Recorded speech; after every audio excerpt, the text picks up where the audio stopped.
شراب میں میں نے بڑے بڑے لوگوں کو تباہ و برباد ہوتے ہوئے دیکھا ہے۔ شراب جیسی عادت اللہ نہ کرے کسی کو لگے، اور جو شراب کا عادی ہو چکا ہے اللہ اسے توفیق عطا فرمائے، اللہ اسے ہدایت عطا فرمائے کہ وہ سدھر جائے۔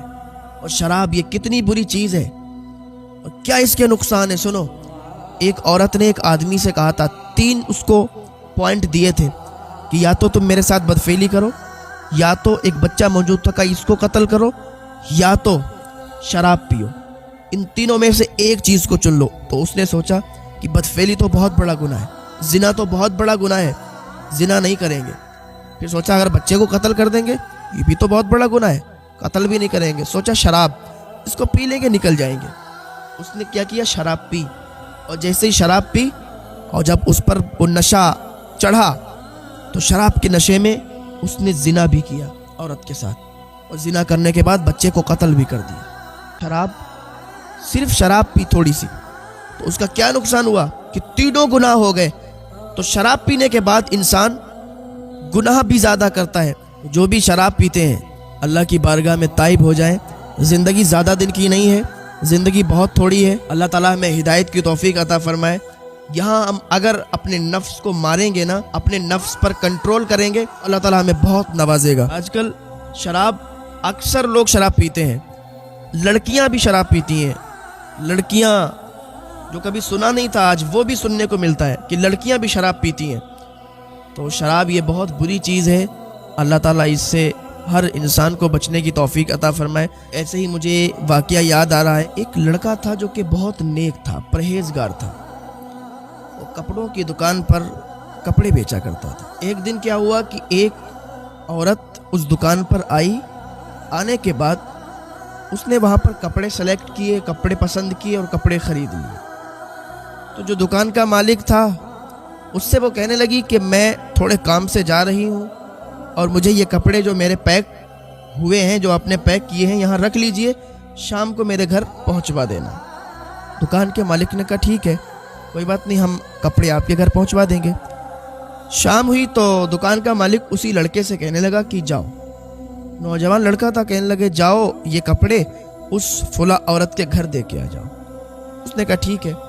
وہ کپڑے اس نے اٹھائے اور اٹھانے کے بعد اس عورت کے گھر آیا۔ آنے کے بعد دروازہ کھٹکھٹایا، دروازہ کھلا ہوا تھا، وہ اندر آیا، کپڑے رکھے، تو عورت نے جلدی سے بھاگ کے دروازہ بند کر دیا۔ جب دروازہ بند کر لیا تو وہ گھبرا گیا کہ میں تو کپڑے دینے کے لیے آیا تھا، یہ معاملہ کیا پیش آ گیا۔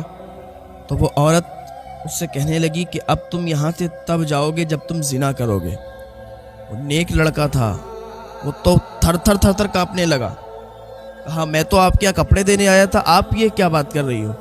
کہا نہیں، اگر ایسا کام تم نہیں کرو گے، بدفعلی نہیں کرو گے، تو ابھی میں ایک آواز لگاؤں گی، اور جب ہماری آواز باہر جائے گی، جب ہم چیخیں گے تو لوگ ہمارے گھر کے اندر آئیں گے اور پوچھیں گے کیا ہوا، تو ہم یہی کہیں گے کہ یہ لڑکا ہمارے ساتھ زبردستی کر رہا تھا۔ اس نے کہا آپ اللہ کے واسطے ایسا نہ کریں، مجھے معاف کریں۔ اس نے کہا نہیں، آپ کو ایسا کرنا پڑے گا۔ اس نے کہا ٹھیک ہے، تو مجھے 2 منٹ دیجیے اور آپ یہ بتا دیجئے کہ آپ کا باتھ روم کدھر ہے۔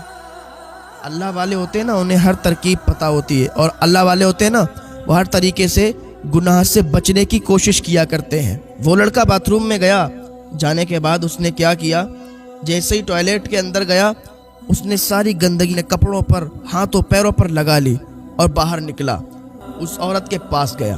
جیسے اس عورت نے دیکھا کہ پاگل ہے تو نے یہ کیا کر لیا، اپنے جسم پر گندگی کیوں لگا لی؟ اس نے کہا ہاں میں ایسا ہی ہوں۔ اس نے کہا کہ وہ وہاں سے بھاگ نکلا، تو اس نے اپنے آپ کو بچا لیا۔ ظاہر تو اس نے اپنی جسم پر، اپنے کپڑوں پر گندگی لگا لی تھی، لیکن وہ گناہ سے بچ گیا۔ اللہ کے جو بندے ہوتے ہیں نا، اللہ سے ڈرنے والے ہوتے ہیں، تو وہ ہر طریقے سے اپنے آپ کو سیف رکھتے ہیں، گناہوں سے بہت دور ہوتے ہیں، اور ان کو اللہ کا خوف ہوتا ہے کہ اللہ کا عذاب بہت سخت ہے، اللہ کے عذاب سے کوئی نہیں بچ سکتا۔ شراب پینے والا اگر شراب پیتا ہے تو اس کا انجام بھگتے گا، دنیا میں بھی بھگتے گا اور آخرت میں بھی بھگتے گا۔ زنا کرنے والا اگر زنا کرتا ہے تو اس کا انجام بھگتے گا، دنیا میں بھی بھگتے گا، آخرت میں بھی بھگتے گا۔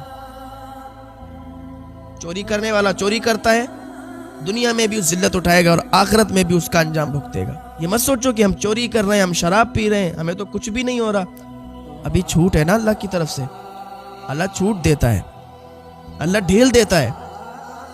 ہر صبح میں جب فرشتہ اللہ کی بارگاہ میں عریضہ پیش کرتا ہے، مولا روزی والا فرشتہ اللہ کی بارگاہ میں جب عریضہ پیش کرتا ہے تو اللہ فرماتا ہے کہ جاؤ روزی لے کے. فرشتہ عرض کرتا ہے مولا کہاں جاؤں، نیک کے گھر جاؤں یا بد کے گھر جاؤں؟ اللہ فرماتا ہے نیک کے گھر ابھی مت جاؤ، نیک لوگوں کے گھر ابھی مت جاؤ، ابھی ہم ان کا امتحان لیں گے. اللہ تعالیٰ کا تو وعدہ ہے، اللہ تعالیٰ امتحان لے گا مال کے ذریعے، اولاد کے ذریعے، پیسوں کے ذریعے. اللہ فرماتا ہے ابھی نیک لوگوں کے گھر مت جاؤ، ابھی اس کا امتحان لیں. دیکھیں تو یہ امتحان میں پاس ہوگا یا نہیں ہوگا. پھر کہاں جاؤں؟ ابھی بروں کے گھر جاؤ. جب برے لوگوں کو مال ملتا ہے تو وہ عیاشی اور کرنے لگتے ہیں. جب برے لوگوں کے پاس دولت آتی ہے تو وہ اور زیادہ عیاشی کرتے ہیں اور زیادہ گناہوں میں لگ جاتے ہیں. نیک لوگوں کا تو امتحان ہوتا ہے. پریشان کون ہوتا ہے؟ نیک لوگ اکثر پریشانیوں میں رہتے ہیں.